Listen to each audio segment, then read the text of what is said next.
옛날 옛적에 오래된 염소가 있었습니다.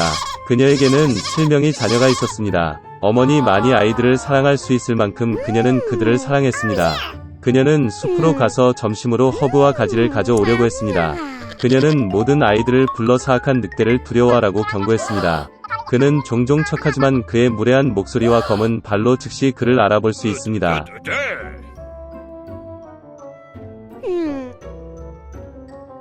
어린 아이들은 모든 것을 이해하고 어머니에게 매우 조심할 것이라고 확신했습니다. 늙은 염소는 침착하게 출발했습니다. 시간이 거의 지났습니다. 갑자기 누군가가 문을 두드렸고 아이들이 즉시 문을 열어야 한다고 무례한 목소리로 외쳤다. 그러나 거친 목소리의 아이들은 그것이 늑대라는 것을 깨달았습니다.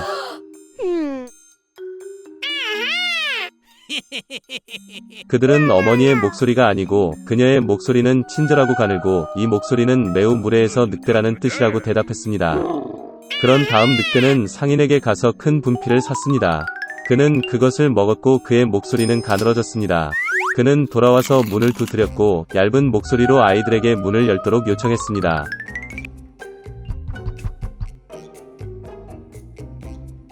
늑대는 발을 창문에 대고 기다립니다.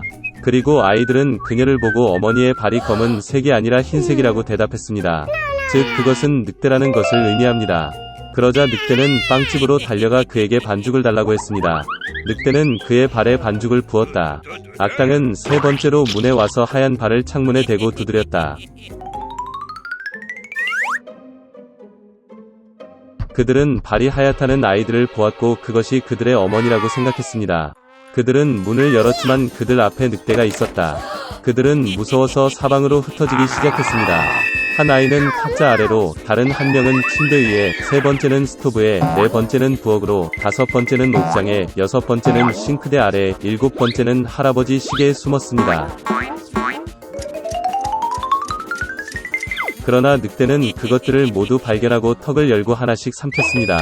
그가 찾지 못한 한 가지는 시계에 숨어있는 막내였습니다.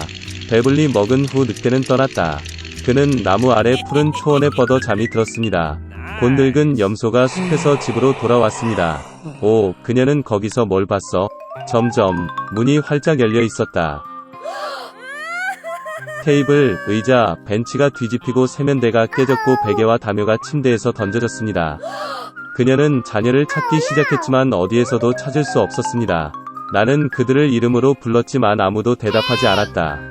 그녀는 시계를 향해 올라갔고 그에 대한 응답으로 막내 아이의 얇은 목소리가 들렸습니다. 그녀는 그를 데리고 나가 늑대가 와서 모두를 먹었다고 말했습니다. 염소가 가난한 아이들을 위해 울었던 방법. 마침내 그녀는 집을 떠났고 막내 염소가 그녀를 따라 달렸습니다. 그녀는 초원에 와서 보았습니다. 늑대가 나무 옆에 누워서 코를 골고 있었기 때문에 가지가 떨리고 있었습니다.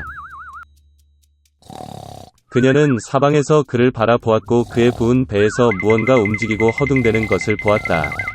그녀는 그들이 그녀의 아이들이라고 생각했고 그들이 아직 살아있다는 것에 매우 기뻤습니다. 그녀는 아이에게 가능한 한 빨리 집에 가서 가위, 바늘, 실을 가져오라고 말했습니다. 그런 다음 염소는 가위로 늑대의 배를 자르고 거기에서 한 아이가 머리를 내밀었습니다. 그리고 나머지 6명은 뛰쳐나왔고 그들에게 나쁜 일은 없었습니다. 정말 기뻤습니다. 그들은 어머니를 안고 점프하고 춤을 추기 시작했습니다. 그러자 늙은 염소는 늑대가 자고 있는 동안 교훈을 주는 것이 좋을 것이라고 말했습니다. 그들은 돌을 뽑아 늑대의 뱃속에 넣었습니다. 늙은 염소가 배를 꿰매었지만 아무것도 눈치채지 못했고 움직이지도 않았습니다. 늑대는 잠을 자고 발을 딛고 뱃속의 갈증을 느꼈기 때문에 우물에서 물을 마시기로 결정했습니다. 그는 간신히 우물에 다가가서 물로 구부러졌고 무거운 돌이 그를 우물 바닥으로 끌어당겼다. 7명의 아이들이 이것을 보고 어머니와 함께 기뻐 춤을 추기 시작했습니다. 그것이 그들이 사악한 늑대에게 교훈을 가르친 방법입니다.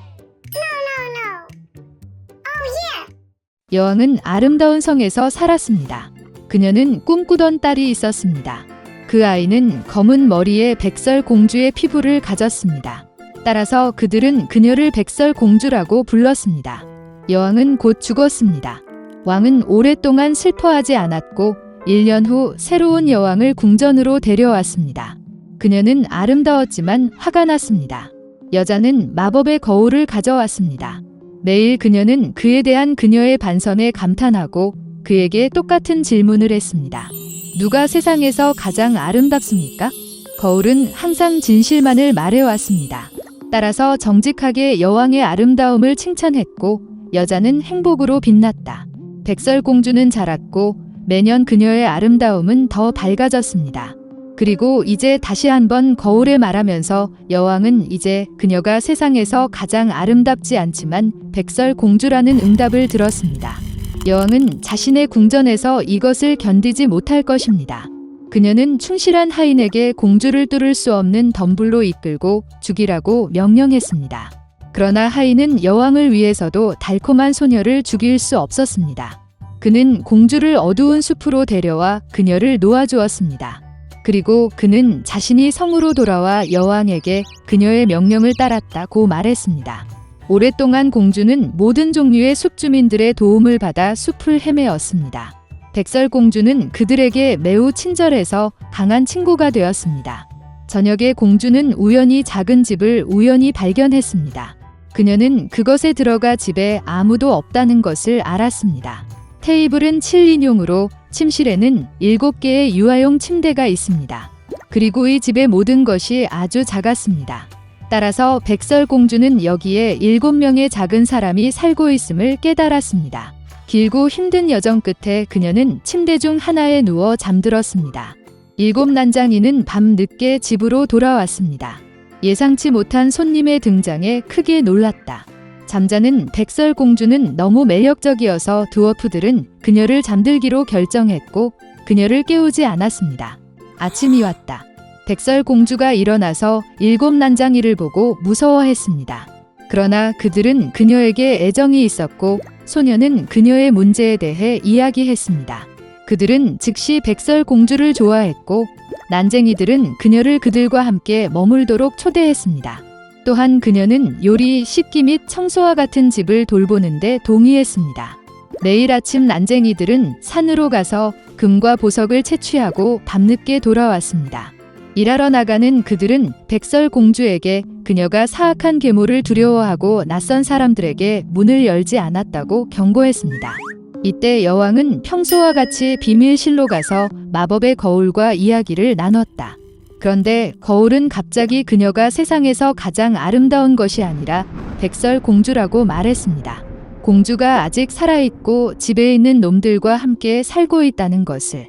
여왕은 매우 화가 나서 백설공주를 직접 다루기로 결정했습니다.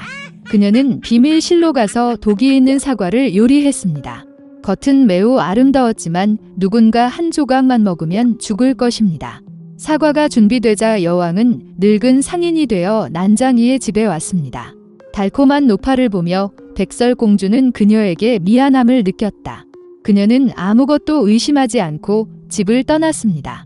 노파는 그 소녀를 잘 익은 사과로 대하고 이 사과를 먹으면 영원히 젊고 아름답다고 말했다. 백설공주는 그녀를 믿었고 사과를 물자마자 죽어 숨을 멈췄습니다. 만족스러운 여왕은 궁전으로 갔습니다. 저녁이 되자 드워프들은 퇴근하고 백설공주가 바닥에 누워있는 것을 보았습니다. 그녀는 숨을 쉬지 않았습니다. 그들은 너무 큰 소리로 흐느끼고 애통해 근처 숲에서 사냥을 하고 있는 잘생긴 왕자가 그들의 외침을 들었다. 모든 동물을 두려워하는 어떤 종류의 울부짖음이 그에게 흥미로워졌습니다. 왕자가 난장이의 집을 발견했을 때 백설공주를 보았습니다. 그녀는 너무 아름다워서 어린 왕자가 즉시 그녀와 사랑에 빠졌습니다. 그는 백설공주를 치료할 수 있는 의사가 있기 때문에 드워프들에게 그녀를 데리고 성으로 데려가도록 설득했습니다. 드워프들은 그것을 허용했습니다. 그런 다음 왕자는 하인에게 공주를 어깨에 매라고 명령했습니다. 그리고 그들이 그녀를 안고 있을 때 하인들이 덤불을 우연히 발견하고 뇌진탕으로 백설공주의 입에서 독사과 한 조각이 떨어져 깨어났습니다. 어린 왕자를 보고 그 소녀도 그와 사랑에 빠졌고 그와 결혼하기로 했습니다. 그들은 또한 사악한 계모를 결혼식에 초대했습니다. 백설공주가 아직 살아있고 이제 길고 행복한 삶이 그녀를 기다리고 있다는 분노로 여왕은 마법의 거울을 깨고 다시는 보지 않았습니다.